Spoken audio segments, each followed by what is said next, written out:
Hello, good afternoon, good morning, good evening, depending on where you are. Welcome back to the final substantive session of the OECD's Green Growth and Sustainable Development Forum. So we are happy to kick off this session addressing climate and biodiversity challenges together, nature-based solutions for risk management. I'm very happy to welcome, on behalf of the OECD, the moderator for this session, Sandy Shared. She's the Deputy Director at the Economics of Biodiversity Review Team in UK's Treasury. So over to you, Sandy. Wonderful. Thanks, Kumi.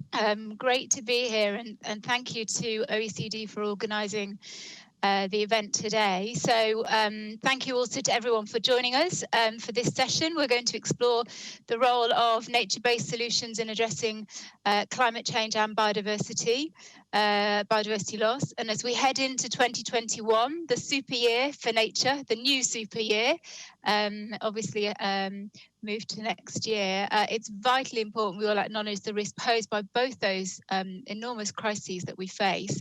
And over the past 18 months, I've been leading a team here at the UK Treasury, our Economic and Finance Ministry, to support the Dasgupta review on the economics of biodiversity, which we hope will improve our collective understanding on what sustainable engagement with nature requires of us, of governments, businesses, communities and individuals. So I'm absolutely delighted to have been invited to moderate today. We've all heard the start messages from IPBES and others telling us the extent of the ecological crises that we find ourselves in. But more action to address that crisis is needed. And today we're going to hear more about the potential of nature-based solutions as just one of the routes to do that. And in our discussion later, I hope we will be able to explore topics like the key benefits of nature-based solutions, the barriers they still face, the role of national and subnational governments in facilitating their adoption, and the role nature-based solutions can play in climate change mitigation and adaptation. And I hope, and all of the panel, I think, join me in this, that we hope that you'll take away from this session a much better understanding of what we mean by nature-based solutions and an appreciation for how, when done well, they can have multiple benefits across a variety of sectors. So let me briefly introduce then our panel members for today. We've got Valerie Kapos, who is the head of climate change and biodiversity at the UN Environment World Conservation Monitoring Centre, WCMC, where she leads the centre's work on the impacts of climate change on biodiversity and the role of ecosystems. And previously, she spent over 15 years doing field research on tropical forest ecology in Latin America and the Caribbean, and has published over 200 peer-reviewed journal articles, technical reports and book chapters. So welcome, Valerie. I'll come to you in a moment. Let me briefly introduce our other panelists. We have Tiago Oliveira, who is the director of the Agency of Integrated Management of Rural Fires in Portugal. He previously led on implementing the integrated rural fire management system in the aftermath of the 2017 wildfires in Portugal, and has many years of operational experience as an incident commander and wildland firefighter. We have Basil van Havre, who is the co-chair of the Convention on Biological Diversity's open-ended working group for the post-2020 Global Biological Framework. He has worked in several roles in Canada's Environment Department, including most recently as Director General of Biodiversity and Partnerships, and prior to that also Director of Population Conservation and Management at the Canadian Wildlife Service. We have Cristina Rodriguez, the Director of Climate Change Adaptation and Desertification at the Ministry of Environment in Peru. And she has extensive experience in the formulation of public investment projects and in the implementation of policies in disaster risk management and adaptation to climate change. And certainly, and last but certainly not least, we have Stuart Mcginnis, the Global Director for IUCN's Nature-Based Solutions Group.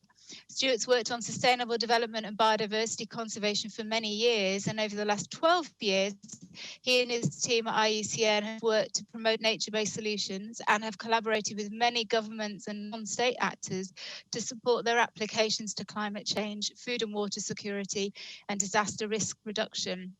So we have an enormous wealth of experience on the panel. I'm sure, like me, you are looking forward to hearing from them today. Let me immediately then move to invite Valerie, who's our scene setter for today's session, who's going to talk to us a bit about how and why interest in nature-based solutions is rising. Over to you, Valerie. Hello, good afternoon, good morning, good evening. I'm just going to try to share my screen. And I hope that that's now working. Excellent, I'm seeing some thumbs up, so that's very promising. So what I'm going to do now is to give you just a bit of a fairly general introduction to nature-based solutions and where they fit, and a little bit about how progress is being made and what we know and don't know. The topics I want to cover are, helps if the mouse is on the right bit of the screen. So I'm going to briefly remind us all what we mean when we talk about nature-based solutions, and I know that other panelists will also do that. I want to talk again briefly about why we're suddenly so focused on nature-based solutions, and I'm sure that most people, everyone on the panel and most people in the audience already have really strong ideas about that, but I still think it's helpful to revisit it, and very specifically to think about nature-based solutions in terms of mitigation and adaptation or resilience, given that we were asked to think about resilience for this session.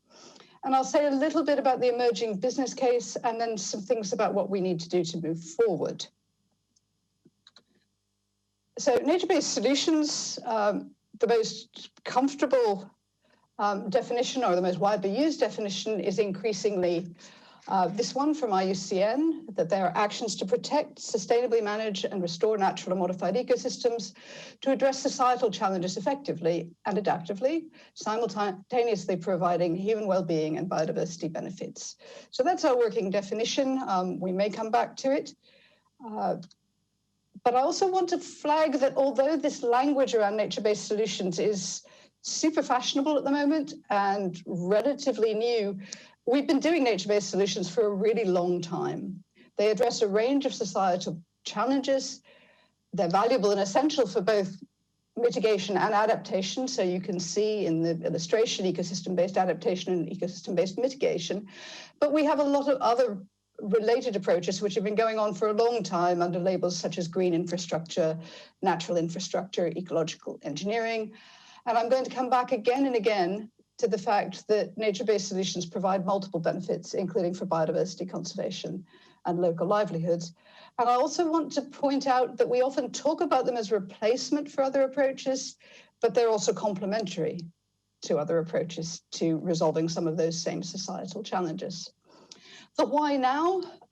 We know that there are lots of policy drivers for this, but we also know that the rest of the world is waking up to the huge risks posed by both biodiversity loss and our failure to address the climate crisis. This is from the Global Risk Report, which represents essentially private sector opinions on the risks that are most likely to cause problems and have the greatest impact. And we know that under both the Climate Change Convention and the Convention on Biological Diversity, there's an increasing emphasis on addressing these two crises together. Nature-based solutions bring, as I've said, multiple benefits. Protecting, managing, and restoring nature is almost certain, not always, but almost certain to bring biodiversity conservation benefits. Local livelihoods are incredibly dependent on nature, as we know from, for example, pollination services, which are also important for food security, crop production and food security. But we don't always think so much about the importance of nature-based solutions, for example, for mental health. The deployment of nature-based solutions for adaptation in urban spaces is incredibly important for providing natural environments that there's increasing evidence contributes to mental health, and something we might all be aware of this year particularly. Carbon sequestration is obvious under climate change mitigation, and the other ecosystem services, which I'll come on to in a minute, play a huge role in adaptation and resilience. But before I jump onto adaptation and resilience, which is my favorite thing to talk about, we've all heard most, I think, about nature-based solutions in the context of mitigation for climate change. We know that natural ecosystems store and sequester huge amounts of carbon. We know that they store and shelter huge amounts of biodiversity. And there are new tools available that actually help us to address these challenges or these values jointly.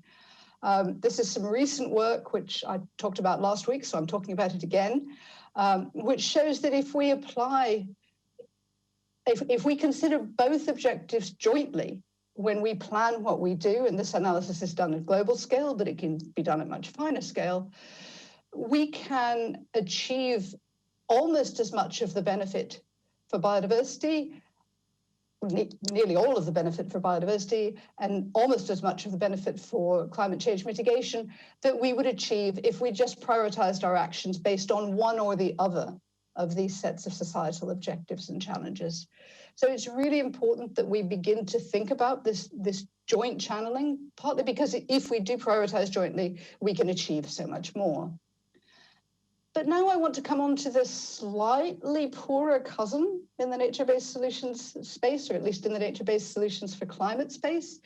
We've heard a bit less. We've all heard that nature-based solutions can help to provide perhaps as much as 30% of our challenges around greenhouse gases, or solutions to 30% of the challenge around greenhouse gases.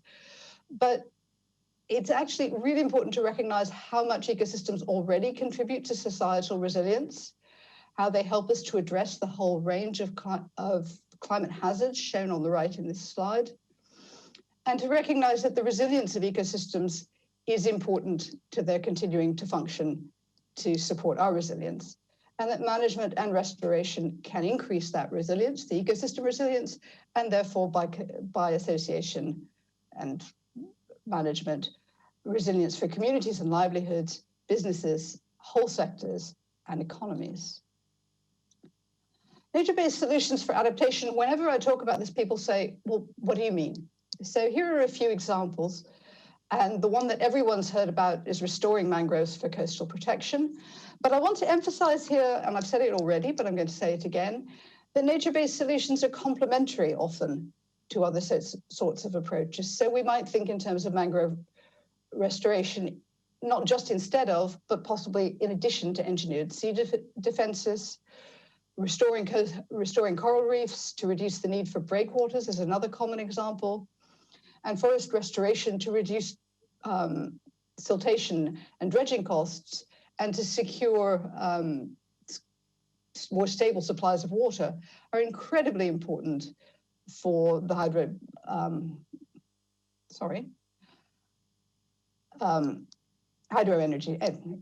energy sector.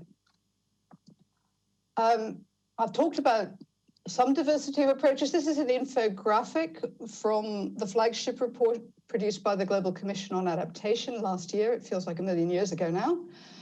And the main point I want you to get from this, it has a lot of words on it, is that we can identify nature-based solutions to address a range of hazards, wide range of hazards, in a wide range of environments, running from the mountains to the sea and including urban environments, and hazards ranging from heat to drought to intense precipitation, and also across sectors, so that we're seeing application in everything from urban development to agriculture to natural resource management and infrastructure.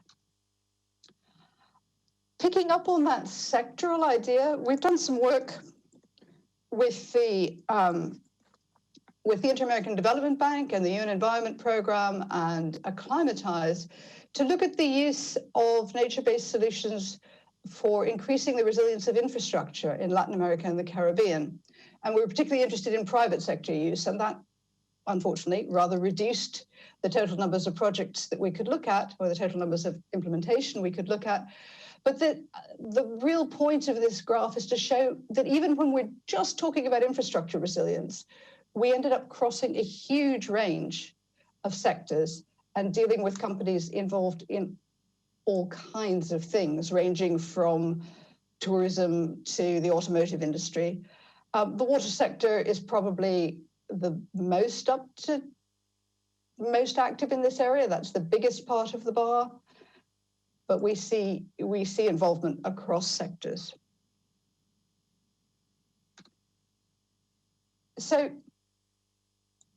sectoral uptake, increasing experience in managing ecosystems to ensure continued delivery of ecosystem services, making sure, and particularly understanding how those ecosystem services relate to climate vulnerability, is helping us to build an increasing business case for the deployment of nature-based solutions, whether it's for adaptation or for mitigation. And this is in a very sort of business-focused language, but I think it's really important, and this is one of the things I'll come on to in a minute, that as we go forward, we think about what the business case is for deploying nature-based solutions. It's partly that they address two and more challenges simultaneously. They provide us with solutions to climate change mitigation, to adaptation, but also to biodiversity loss and potentially to other challenges. Therefore, they contribute to meeting many objectives through the range of co-benefits. They also contribute to meeting external commitments and targets, and that ranges from sustainable development goals to commitments under the climate change and biodiversity conventions, and going forward, there are likely to be more of those. We often see, and we don't have enough quantification, the statement that nature-based solutions are often low cost, and they are, relatively speaking, but we need to understand that much better. And we need to understand this in this context, we need to think very much more about the economics, and I don't mean just the financial, I mean the economic balance of benefits that come from using nature-based solutions, and get better at being explicit about those and quantifying them. And then finally, from a business perspective, we may increasingly see a trend towards regulatory requirements that actually ask businesses to think about nature-based solutions within their planning and their permitting and all sorts of other situations. So what I want to do now, as soon as I can get back to my next slide, is to think about what we need to get to move forward with nature-based solutions. What we're aiming for is at the top. We're aiming, and this is focused on adaptation, but it applies equally well, I think, to mitigation. We're aiming to get it managing for resilient ecosystems, which are equally important for mitigation and adaptation. And I think many of us, possibly not all of us, would agree that wider adoption of nature-based solutions is useful. But in order for that to happen, we need an increased awareness and understanding of nature-based solutions and what they can deliver. We need better knowledge and evidence for exactly how effective they are and how well they function. We need that awareness, understanding, and the knowledge and evidence to link to appropriate technical capacity. And one of the things that we see with the deployment of nature-based solutions is that they often start out as a sort of nice, warm, cuddly thing we do for society in general, and they need to come down to really hardcore implementation, and that requires sets of skills that are often not sitting in the usual communities of engineers, for example, that are responsible for other kinds of interventions. We need access to finance, and we need policy and regulatory support, and I alluded to that before, and one of the things I'd be keen to hear us talk about as a panel is to think about, how policies and the financial environment may need to change to incentivize further use of nature-based solutions. And I think that that's all I've got to say. Wonderful. Thank you so much, Valerie. Great introduction. And I will just stop sharing. There we go. Fantastic. So no, great introduction to kick us off and start the session. And as you say, when done well, nature-based solutions really can deliver multiple benefits. but very often the challenges or the gaps are on the implementation side. So I hope we'll be able to get into some of that today, and certainly some of our panelists have been right on the front line, so it'd be great to hear from them. So let me turn then to each of our panelists in turn, and I suggest that we'll go through our panelists, ask you to offer your reflections both on what you've heard from Valerie, but as well as your own experience and insights. And if we sort of go through those reasonably quickly, we'll then open up for a wider discussion at the end. So if I could start, please, with Tiago. I'm sure there's a lot we can learn from your experiences on the ground in Portugal. So over to you, please. Hello, everyone. Thank you for the invitation. Of course, you have a lot of takeaway message from our experience. Here, we work in the super-ministerial agency that showed up after the 2017 wildfires, where more than 120 persons perished and a lot of liabilities occurs above 1,000 million euros. But as a forest risk manager, we need to convey this message. We have been using extractivism instead of sustainable use of the resources. This model have mispriced, and we still are mispricing the full value of natural resources, and we are paying in losses and the social consequence of it. So the message that I want to convey is that after 2017, where we spent 143 million euros in fire risk management, most of the money was for the suppression, for fighting fires, for providing this gray approach that is firefighting and fire detection. Silver bullets were meant to provide solutions that ultimately drove this firefighting trap where we end in 2017. Well, but since then, we have increased the investment in prevention, education, and fuel treatments that now represents 50% of 264 million that were spent in the last year. We have reversed the pathway of decades that unfortunately drove us to this 2017 tragedy. Well, this effort has been translated in changes on providing more resources to prevention, fuel treatments and education, as I said, legislation, and some specific technical improvements. That contributed to reduce in short term the population vulnerability and the current context, territory, climate, economic, and people. As a consequence, the number of ignition was cut by half, and the number of major fires, burnt area, and wildlife fire damage were substantially reduced. But we do know that if we don't treat the fuels, we are just postponing the tragedy ahead, because one day the meteorological window will be so adverse that fires will come back again, ranging again. Well, so we need to be perseverant. We need to keep investing in this green approach, foster new process in practice to accelerate the transformation of the context. We need to change the landscape and the behaviors of the population, empower organizations with human and management capabilities to address the complexity and also the ambiguity that effectively drive the problem and that is capable on providing the solutions. So we need to stop mispricing natural assets, because otherwise we are just transferring the risk that will pile up and in losses. Well, we have designed a strategy that tries to increase the value of rural areas in natural capital. Later on, if that happens, people will be more willing to provide active management of rural areas because they will have a higher value. The costs can be regarded as an opportunity to reduce the risk price that they are in, or they were. Later on, if they appreciate and they value the resources, they will change the behavior. Remember, you only care about what you love. So what we need later on is to do a proper, efficient risk management, because fewer fires, a more resilient landscape and less burnable landscape will demand less than the suppression resources, and they will become more effective. Well, so bear in mind that the fire equation have two variables.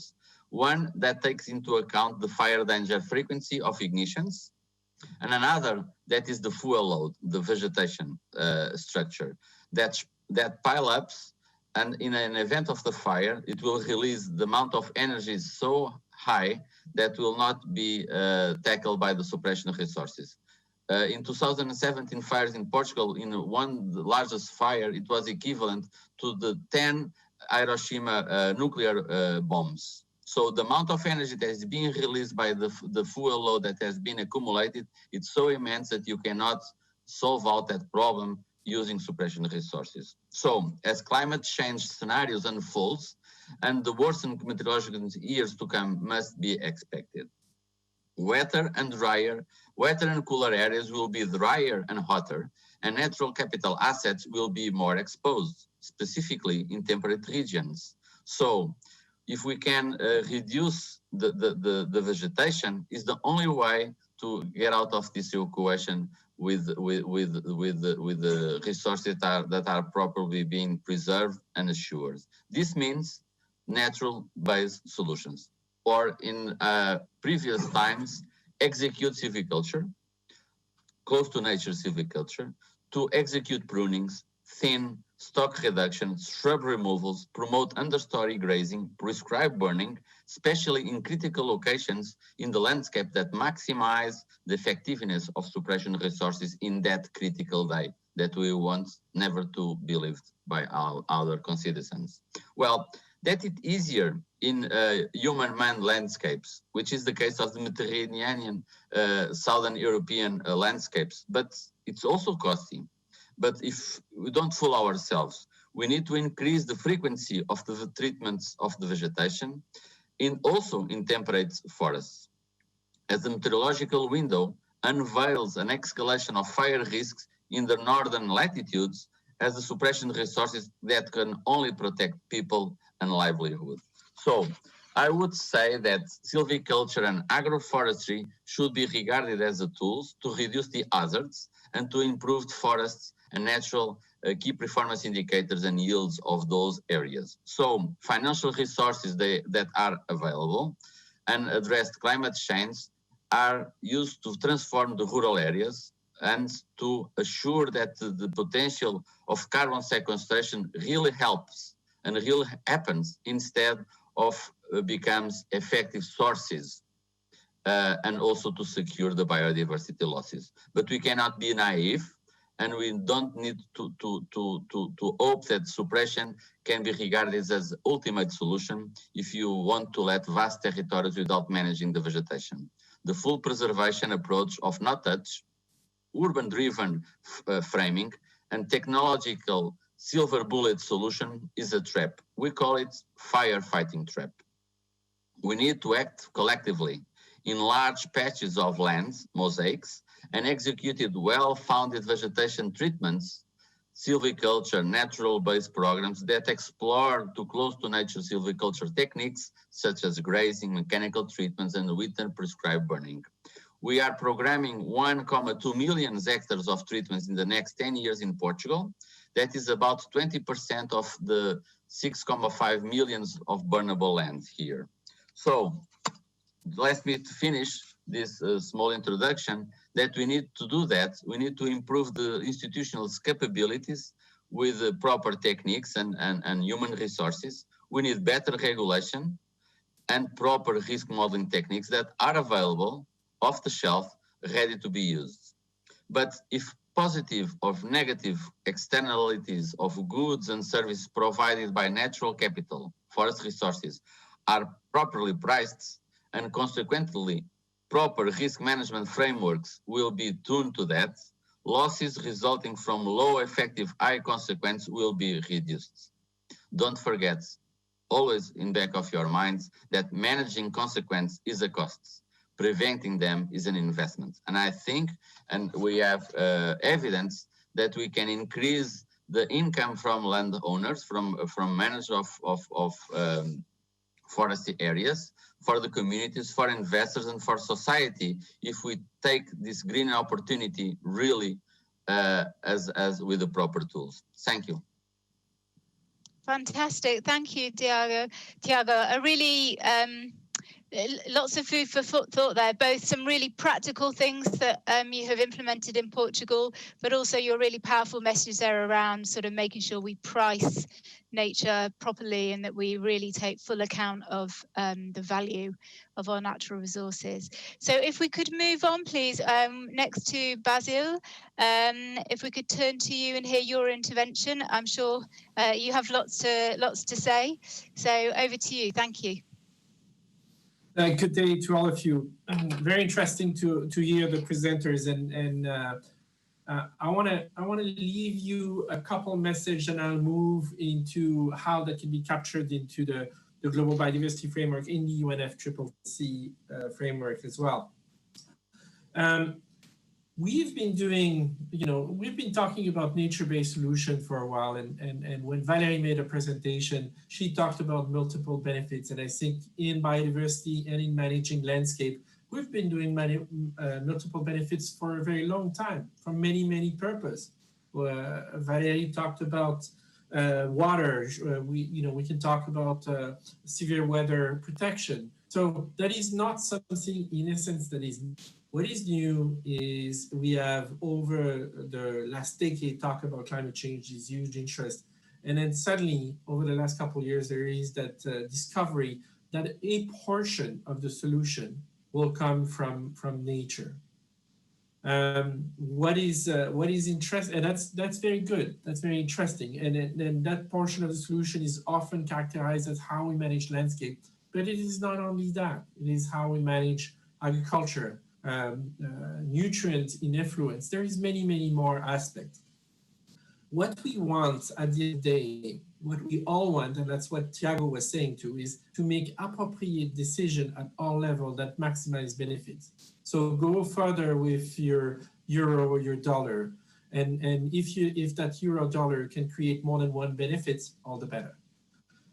What we should all be clear too is that nature-based or multiple benefit solution are not the ultimate and the end-all solution. They can address a good portion of the problem. Valerie talked about that 30%, but it's not going to do the 70%. Nature-based solutions are not going to work on fuel consumption and those issues around how you transport yourself. And climate change is not going to address wildlife trade and those issues on the nature side that are not directed. So I think we should all get comfortable with that notion that we're not trying to put a hand in somebody else's pocket, or are we going to still need some dedicated climate budget, or we're still going to need some dedicated biodiversity budget. But yet there is that area of overlap, and moving into a relatively complex land where we're going to have multiple benefit projects. And then research are starting to show that sometimes the most efficient solution is not necessarily the star project in any one area. Those are good average projects that deliver a massive amount of benefit, maybe not 100%, where the 80 and 70%. What we need to do to enable that, and I'm getting now to the part of the presentation that you asked me to talk about, is how do we enable that? And there is basically three aspects to that, and maybe more, but I want to pause on those. How do we plan those? How do we make decisions? And how do we report? And I'll add to that, how do we finance them, which is somewhat part of the decision making. I've seen in my old job in Canada how we work very hard with people working on infrastructure to convince them of the value of nature infrastructure, and those are bright people, and they came to it and they said, yes, we're going to allow for that. And we thought on the wildlife side, we thought, oh, that's done. Now we're going to be able to purchase land with infrastructure money. Well, the trick was in the adaptation of the measures. The floor of infrastructure money was 10 times higher than the biggest projects we could come up on the nature side.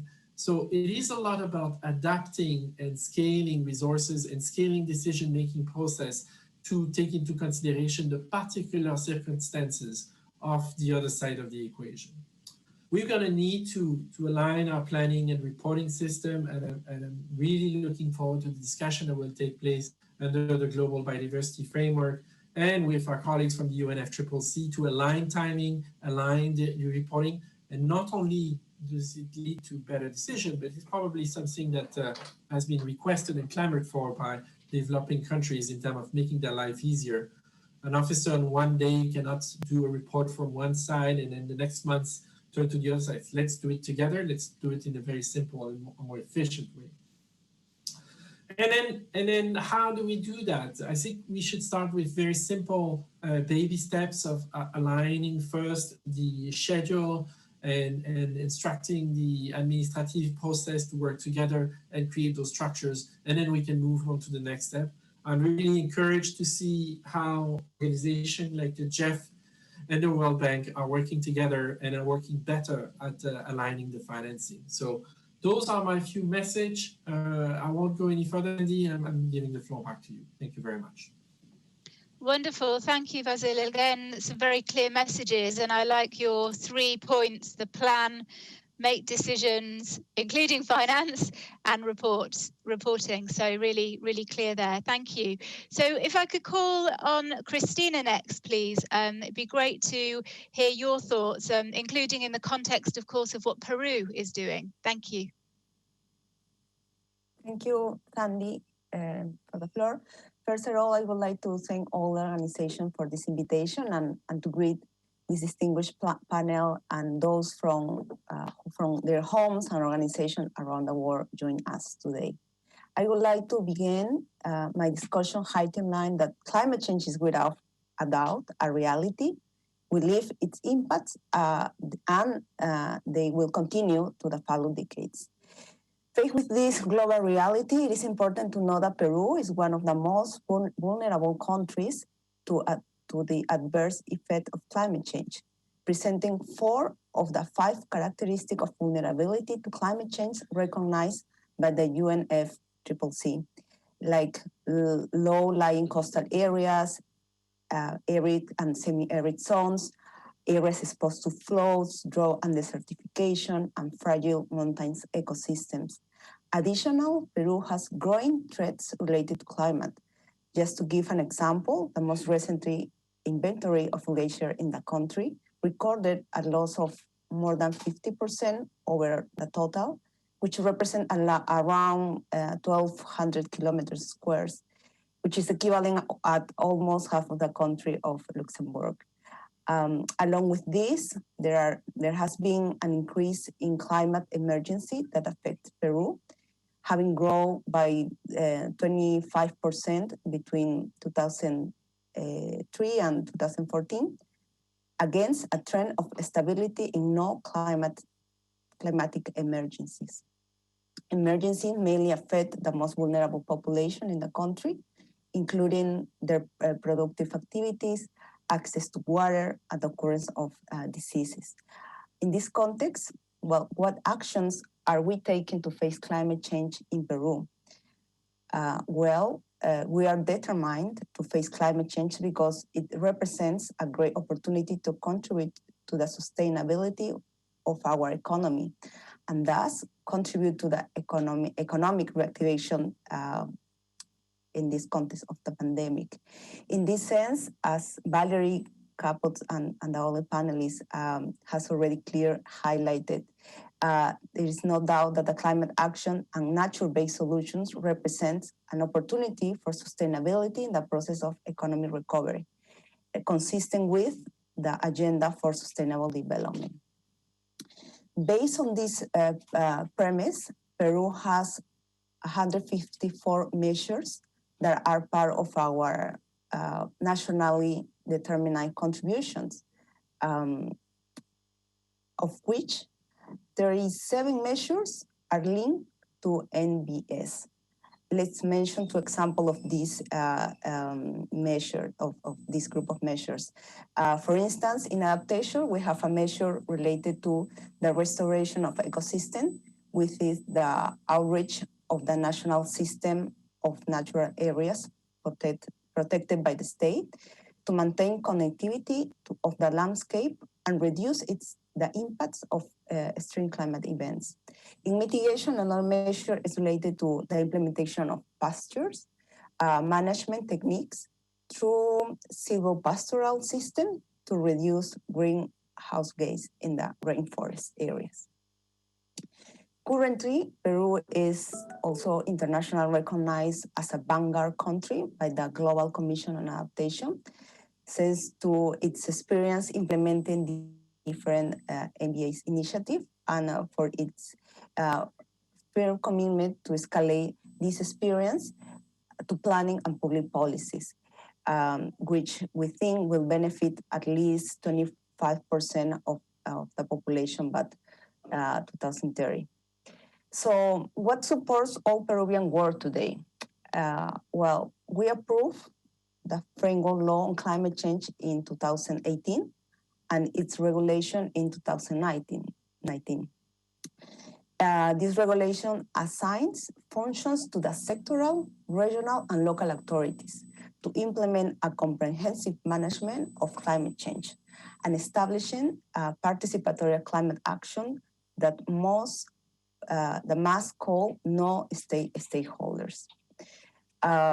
Moreover, our legal framework recognizes several mitigation and adaptation approaches, such as based on traditional knowledge approach, based on hydrographic basins approach, and based on ecosystem approach. Of course, all these approaches represent concrete opportunities to develop NBAs for adaptation and mitigation to climate change. Also, at the institutional arrangement, today we have the high-level commission on climate change that is chaired by the Prime Minister, 14 ministries, and representative of regional and local governments, as well as the National Center of Strategic Planning. Along with this, there is the National Commission on Adaptation and the Platform for Indigenous Peoples to Face Climate Change. And we create our participatory process that we call Dialoguemos in Spanish, this dialogue, to call all the key stakeholders to the floor. So how far we come today? We recognize that MBAs are important opportunity to address challenge related to climate change adaptation, disaster risk management, and greenhouse mitigation. For this, we have the lessons learned from different experiences of ecosystem-based adaptation projects, among which I just would like to mention three of these lessons learned. One, work in protected natural areas allow the development of pilot experience to generate evidence to cost benefit of MBAs. This is a way to build public policies from bottom up.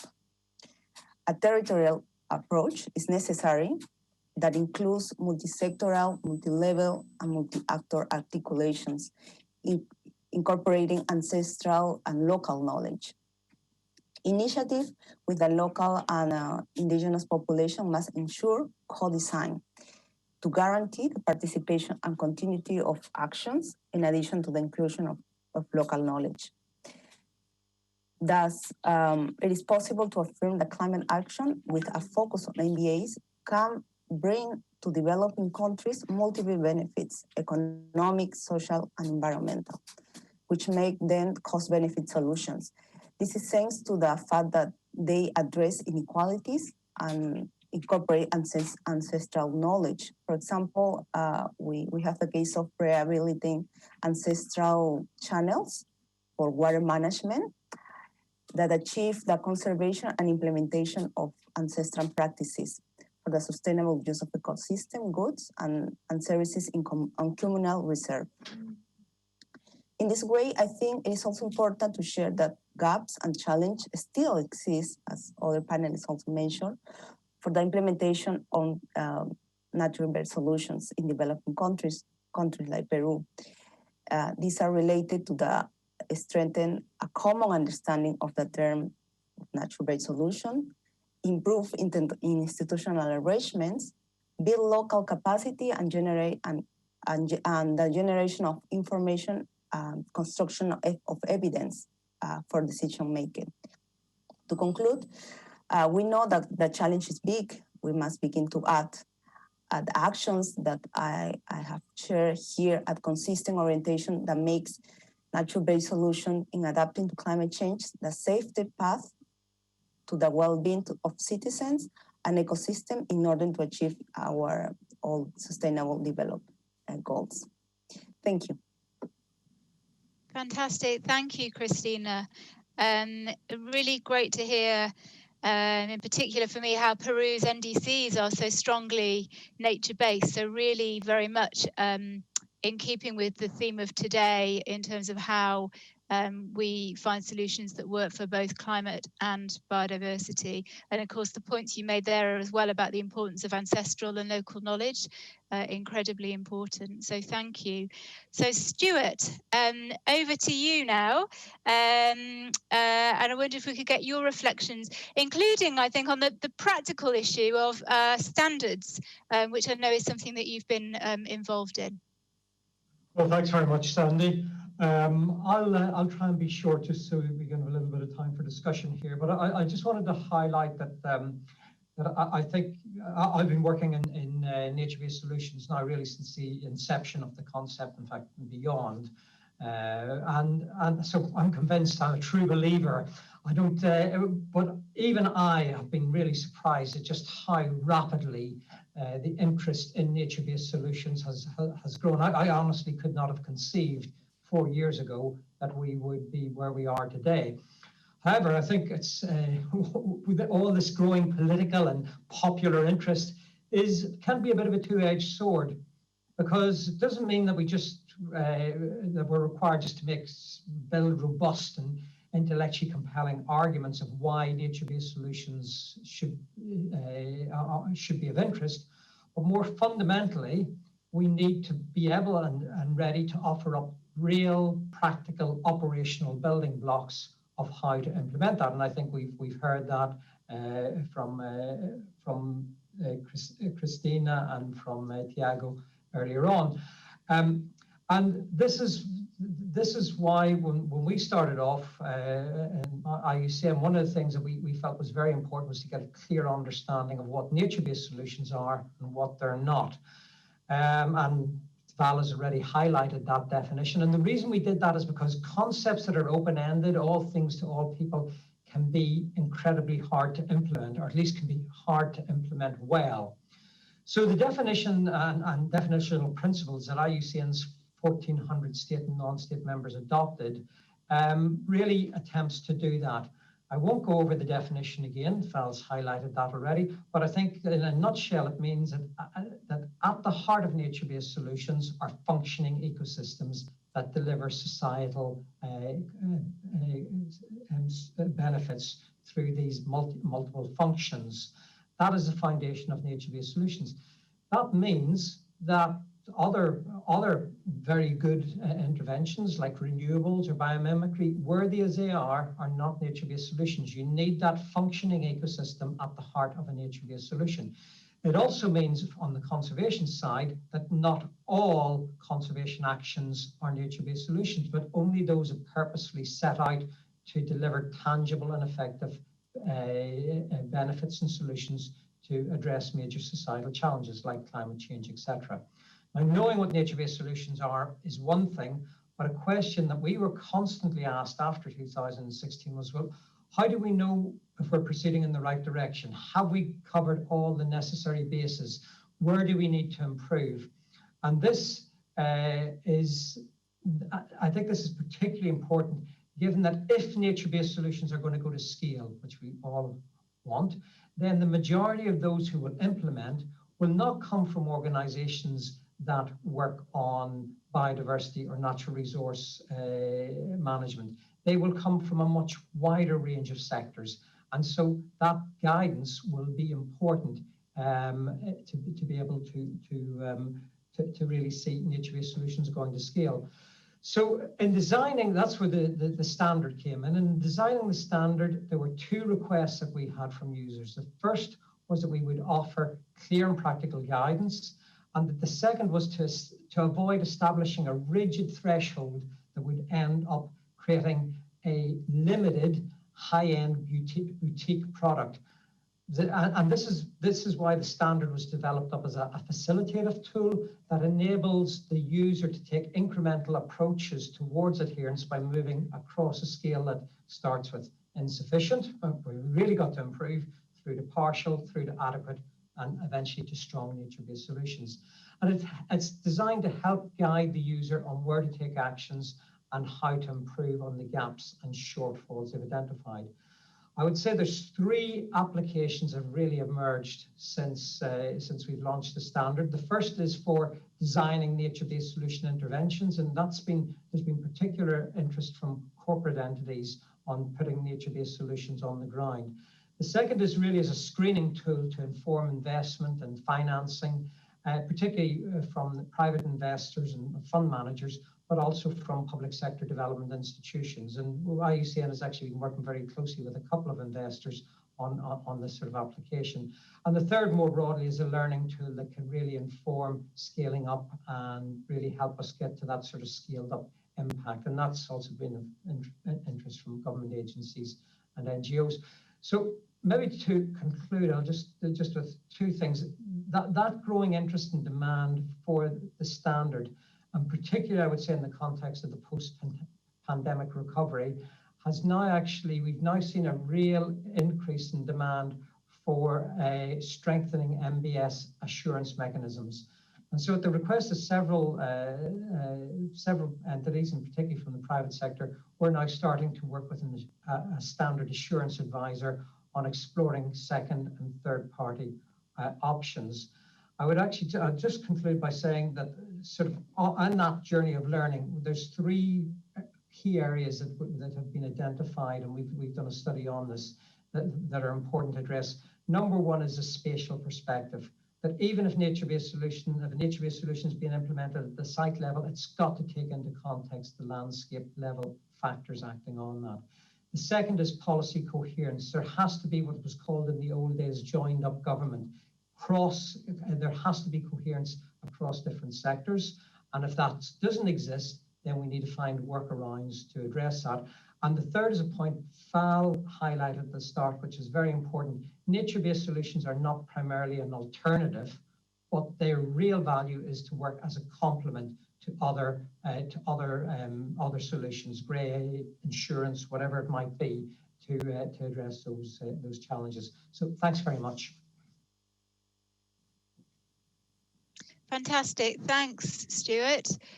Sorry, I was just looking at some of the questions that came in, but really interesting to hear your perspective. And I think a really convincing case also for why standards have a really important role to play, as you say, if we're going to genuinely scale up the effective use of nature-based solutions. So really critical, those sorts of frameworks and tools to have that sort of common platform and understanding. So I think we've heard now from all of our panelists and from our scene setter, Valerie. So we've got, I think, roughly sort of 15-20 minutes now for a bit of a discussion. And I know a few questions have come in. I think some have been partly answered as we've gone along, but I can turn to some of those. But I thought if I could sort of kick us off with an initial question, and I might sort of call on specific members of the panel to answer things as we go, so that we don't run out of time with everyone talking on everything. So if we kick off with this first one, which is really, I think you've all touched on it in your own ways, but how we really maximise the synergies between biodiversity, conservation and climate action when we're designing nature-based solutions, but also how we avoid the trade-offs between the two. So I mean, I guess maybe I could turn to you, Stuart, because in a way, standards are one way, I assume, of how we do that. Well, actually, thank you very much, Sandy. And actually, it's those two issues, how on the synergies between biodiversity and the solutions, and avoiding trade-offs are actually explicitly dealt with in two criteria of the nature-based solutions standard. I think the first thing is that the criterion on biodiversity seeks for a demonstration of biodiversity net gain. And the rationale is not just because we love biodiversity and we want to see it flourish, of course we do, but also actually the logic of a nature-based solution. A nature-based solution is based on the benefits that come from biodiversity and from ecosystems. And so we've got to invest and enhance those qualities. If we draw them down, if we undermine them, we will be ultimately undermining the solution. So I would say the first one is maybe not so much to look about maximizing synergies, but to ensure that as we implement nature-based solutions, we are pursuing net gain of biodiversity. The second point is actually the issue of avoiding trade-offs. I'm afraid my own feeling is one cannot avoid trade-offs. Trade-offs are part of real life. What we can do, though, is we can recognize them, we can make them explicit, we can make sure that the right stakeholders who are involved or who are affected are involved in the discussion, and we can come to an outcome that actually recognizes how the trade-offs will be balanced, so that we don't ultimately keep trading off one value against another. So how those are balanced and who will bear the costs and benefits. So I think it's much more about balance, recognizing and balancing trade-offs. That's the trick when we come to that particular issue. Thank you. Fantastic. Thanks, Stuart. I wonder as well, Valerie, I think in your slides, you also, you put up a slide there that was both sort of the UNFCCC and the Convention on Biological Diversity, where both talk about sort of similar issues, but of course they are two conventions in their own right, and so I'm conscious that sometimes that can create challenges for actually how we maximize the benefit, because there can be tensions there. I don't know whether you want to speak any more to that, so that we do make the most of it and we don't see them as in competition. I think, just to answer that very briefly, couple of things. One, if we're actually sticking to IUCN's nature-based solutions definition, some of that problem is actually avoided, in the sense that we're including addressing that tension within the definition of a nature-based solution. But there is, of course, an entire spectrum from something that meets the standard, as Stuart has said, to something that doesn't quite, to something that is somehow a nature-based intervention but isn't actually a solution. And that was something that's been in the minds of both conventions for a very, very long time. We saw this in the REDD+ safeguards that were developed under the UNFCCC in an attempt to point out that replacing natural forest with plantation, which might be very fast growing and sequester carbon really quickly, might not be such a good idea. So, the world is alive to those tensions. I think the solutions, as Stuart says, are making them explicit and defining objectives really clearly with stakeholders. And that actually means getting stakeholders from both conventions together, and at national level, that can sometimes be quite challenging. We're often quite siloed, and I see Basil nodding. He and I have both run into this. It's really quite important, and it happens, and it's really easy. It happens for me. I don't talk to the person who would have been down the corridor if I'd been in the office as much as I should, but it happens between departments that commitments to conventions get divided up between ministries, and that actually means that there needs to be some internal stakeholder consultation within governments, a better degree of coordination. And in some ways, this agenda is a way to help that happen, or it could be. I think I'll leave it there, but except to say that that also applies to all the rest of us who aren't in government, who are still trying to advance both of these agendas. Thanks, Valerie. What I might do is sort of move on with a few more questions so that we sort of cover a few more topics, if I may. So I'm pleased to our audience, if you've got more questions, throw them up. There's one in the Q&A box at the moment, and if I can, I might sort of broaden that out a little bit. So I think at the heart, it's sort of pointing to how some of our technical solutions can actually not be beneficial for nature, for our environment. So in this case, the question sort of links to toxicity and environmental infringement of solar panels. And I think it, builds in a way on the question before around the tensions between solutions for climate and biodiversity. And I wondered if I could expand actually that question a little bit. Because in a way, it's about how we get the right kinds of solutions. So we pick the right solutions, but I think it's also linked to this question about sort of grey infrastructure, right? So how can nature replace some of that grey infrastructure so that the solutions we have are good for the environment because they're actually based on nature, and that we're not throwing more grey infrastructure, whether it's because it's toxic or because it has other environmental impacts. So I wonder, perhaps I could come to you, Christina, because you talked a bit about your NDCs and the fact that quite a lot of those are nature-based. So I imagine you've thought quite a lot in Peru about what some of your options are, and that they don't always need to be grey infra, or to the extent that they are, that that they are also being that they're environmentally sustainable. Thank you, Sandy. Exactly. When we were in the process to build our NDCs, we were aware that we need to be open to different solutions, right? In this case, if we review our more than 150 NDCs, we're going to find a lot of great infrastructure. That's something that we need.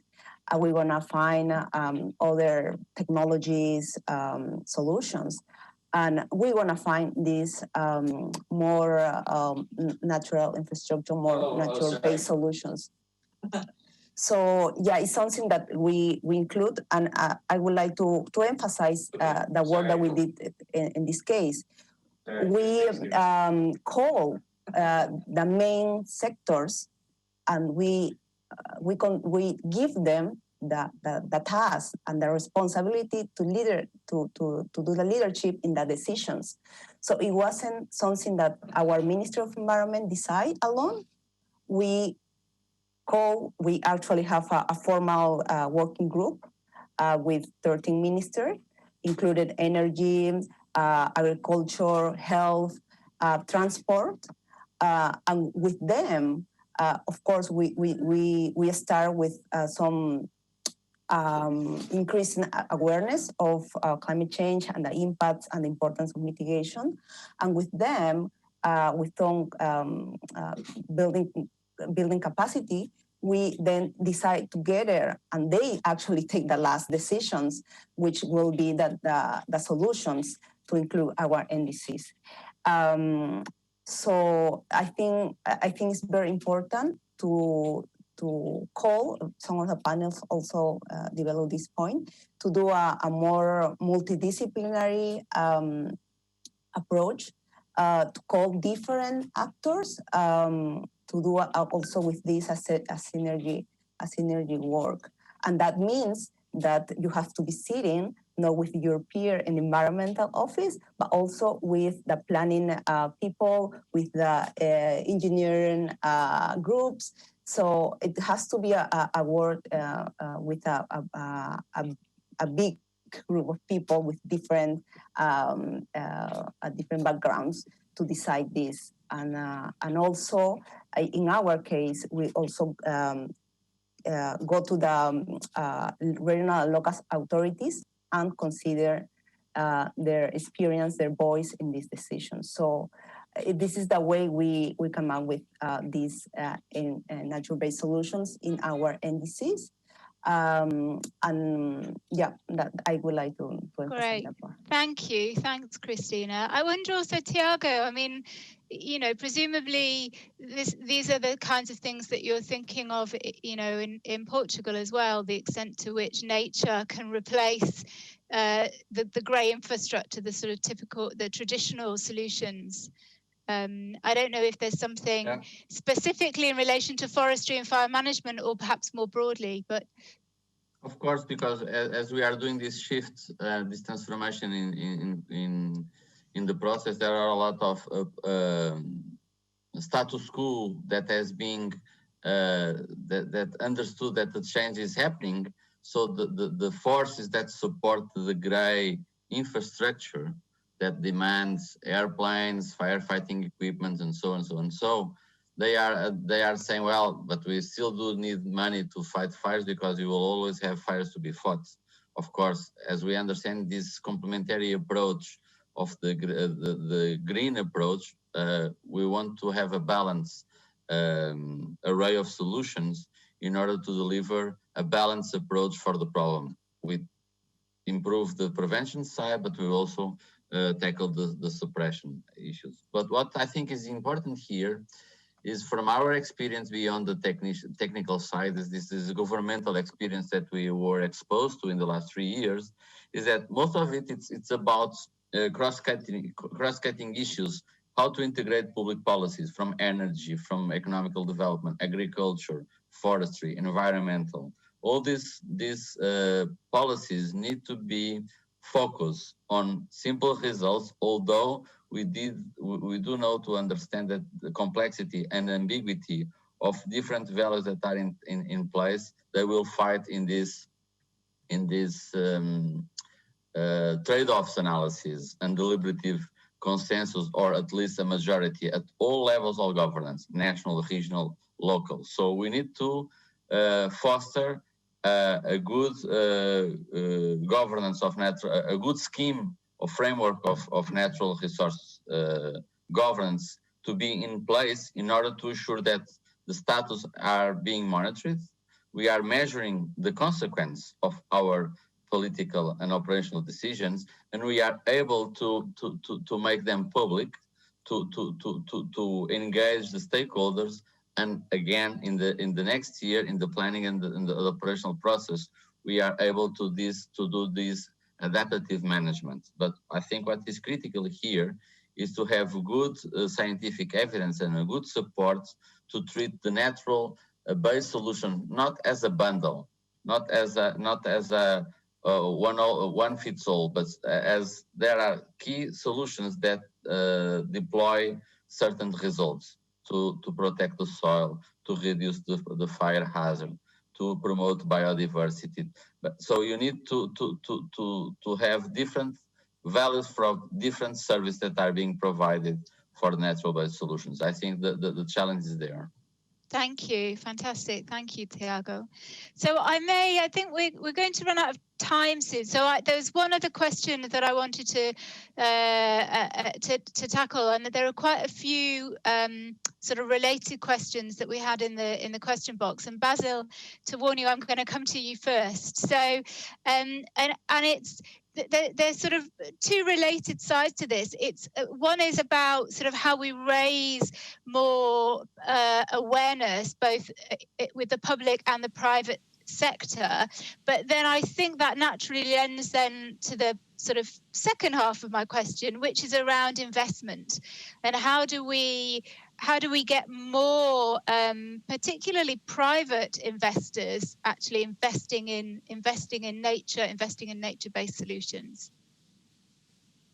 That's a very good subject, and one that is evolving very rapidly. As we're developing better measures of exposure to risk, I'm thinking about the task force of this on the disclosure of nature-based risk and the one on climate change. How do we bring those together? That's another area of convergence. If you're an investor and you're willing to understand the risk of the proposal in front of you, you don't need to go to two different sources. You want to have an aggregated measure of your risk. That's one thing. Second, there is a lot of discussion within the global biodiversity framework about nature service or environmental service. So what Tiago was talking about, what do you do with that fuel on the ground and how do you clean it? And what's the service provided by those organizations that take care of that? And what is the value this accrue to that landscape? And where do we associate and ensure that there is financial flow that goes with that? So if we're successful in first, I think, increasing the awareness and the knowledge, develop the indicators and the tools that enable us to, on one side, characterize the risk, but on the others, understand the value and flow the money, the financial flows to the place where the value is accrued, then we have a system. I can see that emerging in many places. I've seen forestry companies that are definitively investing private equity, and I've seen great discussion during the United Nations General Assembly Summit on the relative value of debt versus equity among financial people. There was not a single biologist in the discussion. There were financial people, which was a great sign, in my view, of how the scene is evolving and evolving very, very fast. Thank you. Thanks, Basil. I absolutely hear that. There seems to be a lot of effort and discussion at the moment in that space, which is great. But as you say, we need to make sure then it's coordinated. Stuart, I wonder as well if there's a read across here again on the standards side, and it's perhaps broader even than the role of standards that you were discussing, but that having common tools, common metrics, whether or not there's something there also about sort of helping to scale up the degree to which the private sector is able to engage and invest. Yes, very much so, Sandy. And I think that I would just answer that. There was a question: should private investors play a role? Private investors have to play a role. If we do not get private investors involved in nature-based solutions, we simply will not be able to go to scale and to address several of these societal challenges that are required. So I think actually this is, and certainly we have actually had quite a lot of engagement with different investment firms and companies at the minute on precisely asking this question: what's the framework? How do we know? What do we screen against, so that we can actually see whether this investment into nature, because let's be truthful, the investment folks that's not their bread and butter. How do we actually know in a simple, systematic, regular way that these are actually these actually make good sense, that they are viable? They can certainly do. We don't need to worry about the returns in the financial end. That's their business. But it's really being able to help guide and say, right, the key elements are in place that this investment should be able to reach its potential. So I would strongly say that is the case. I think the other thing that is particularly encouraging, if I could just conclude with this, is that we are seeing actually that there is a lot actually happening at the minute. As you probably know, HSBC and Pollination have now said that they're going to come and have a number of nature-based natural capital funds that they are going to put to the market. We've been working last 3 weeks ago, we launched with Morova a Nature Plus Accelerator Fund, a small one, only about 200, its ambitions about 200 million, but again, to support investment in nature-based solutions. And then just last week, with Pegasus Capital, we've had a major project approved by the GCF for their contribution to it. And that is really actually, and again, this comes back to the importance of synergies and complementarities, because that's not just pushing nature-based solutions by itself, but it's saying, and in order to invest in new climate strategies and investments, we want to see a nature-based solution attached to that to enhance the resilience, coming back to the theme of this meeting. So those are where I do think that the opportunities lie. And that, again, to come back to your question, Sandy, that's where I think the role of a standard and then potentially assurance and verification modalities around that are important. Thank you. Thanks, Stuart. Look, I'm conscious that I think we need to sort of hand over for concluding remarks at 25 past. So I'm not going to have time to go around more people and more questions, which is always the way, right? As we approach the end is when the discussion sort of really kicks off, and we would love to hear so much more from all of you. So let me just conclude really with saying thank you so much to our panelists for such a rich discussion in the time we had available, and to everyone who dialed in today and for your questions and comments. And I hope we managed to answer some of those questions, both just through the general interventions and at the end there. We've obviously discussed a lot. This is a huge topic. We could go on for days. So really we're just scratching the surface, but I found it hugely illuminating, you know, and every time I hear people talk, I learn something new myself. So I'm sure the same is true for our participants. I hope it gave people a session for just how vital a role nature-based solutions have to play, whether that's addressing biodiversity loss, climate change, health, livelihoods, and so much more. And so if we can really harness those co-benefits, you know, really there is huge potential here. And I hope going into the super year and also in the wake of COVID that, you know, we can all work together and to encourage those around us really to deliver the most sustainable recovery possible. Because, you know, if we don't, really we're in big trouble. So thank you very much. Let me hand back to Kumi. And thank you very much, Sandy, for your excellent chairing of this very rich discussion we just had. So we are finally coming to the close of this conference over the last 3 days, and we had it was so nice to see lots of cross-references between the different topics of the different sessions. I mean, I heard a lot of you talking about the session yesterday on financing, just now the nice links into the ocean-based session and the land-based natural capital session and measurement, all very relevant and cross-cutting. Now I would like to introduce our Deputy Secretary General, Mr. Masamichi Kono, to formally close the conference of this year. Over to you, Mr. Kono. Thank you, Kumi.